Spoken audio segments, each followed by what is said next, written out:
पांडवों के जन्म की कथा। महाभारत की कथा में पांडवों का जन्म एक महत्वपूर्ण और दिव्य घटना के रूप में वर्णित है। पांडवों का जन्म महर्षि वेदव्यास के आशीर्वाद से हुआ था और ये सभी पांचों भाई विभिन्न देवताओं के आशीर्वाद से उत्पन्न हुए थे। इनकी माता कुंती और पिता श्री पांडु का यह इतिहास बहुत ही दिलचस्प और अद्भुत है।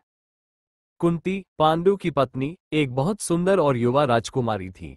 एक दिन कुंती ने अपनी शक्ति का सही उपयोग करने के लिए ऋषि दुर्वासा से एक विशेष वरदान प्राप्त किया था।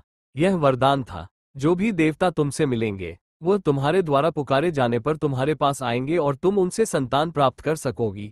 इस वरदान के बाद कुंती ने इसका प्रयोग करके अपने पुत्रों का जन्म दिया। कुंती ने सबसे पहले यमराज का आह्वान किया और यमराज उनके सामने प्रकट हुए। यमराज, जो मृत्यु के देवता है, अत्यंत भव्य और गंभीर रूप में दिखाई दिए।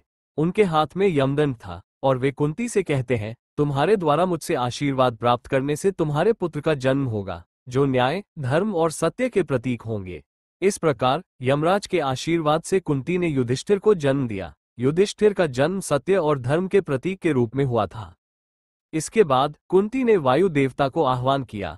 वायु देवता, जो पवन के देवता है, एक तेज और शक्तिशाली रूप में उनके सामने प्रकट हुए। वायु देवता ने कुंती से कहा, मैं तुम्हें आशीर्वाद से एक बहुत ही बलशाली पुत्र का जन्म दूंगा, जो हर प्रकार की शारीरिक शक्ति में अद्वितीय होगा। इस प्रकार वायु देवता के आशीर्वाद से भीम का जन्म हुआ। भीम का शरीर अत्यंत बलशाली और उनके पौरुष के लिए प्रसिद्ध था। वे हमेशा अपने शत्रुओं को अपनी शक्ति से परास्त करते थे। कुंती ने फिर इंद्र देवता का आह्वान किया। इंद्र देवता, जो आकाश और बारिश के देवता है, अपने रथ पर सवार होकर कुंती के सामने प्रकट हुए। इंद्र देवता ने कहा, मेरे आशीर्वाद से एक महान धनुर्धारी का जन्म होगा, जो युद्ध में अद्वितीय कौशल रखेगा। इस प्रकार इंद्र देवता के आशीर्वाद से अर्जुन का जन्म हुआ। अर्जुन महाभारत के युद्ध में एक महान धनुर्धारी और वीर योद्धा के रूप में प्रसिद्ध हुए। इसके बाद कुंती ने अश्विन कुमारों का आह्वान किया, जो आयुर्वेद और चिकित्सा के देवता माने जाते थे। अश्विन कुमार एक सुंदर और कृपाशील रूप में प्रकट हुए। उन्होंने कुंती से कहा, हम तुम्हें आशीर्वाद से 2 सुंदर और बलशाली पुत्रों का जन्म देंगे, जो चिकित्सा और बल के प्रतीक होंगे। इस प्रकार अश्विन कुमारों के आशीर्वाद से नकुल और सहदेव का जन्म हुआ। नकुल और सहदेव में एक साथ उत्कृष्ट गुण थे और वे युद्ध में अपनी बहादुरी के लिए प्रसिद्ध थे।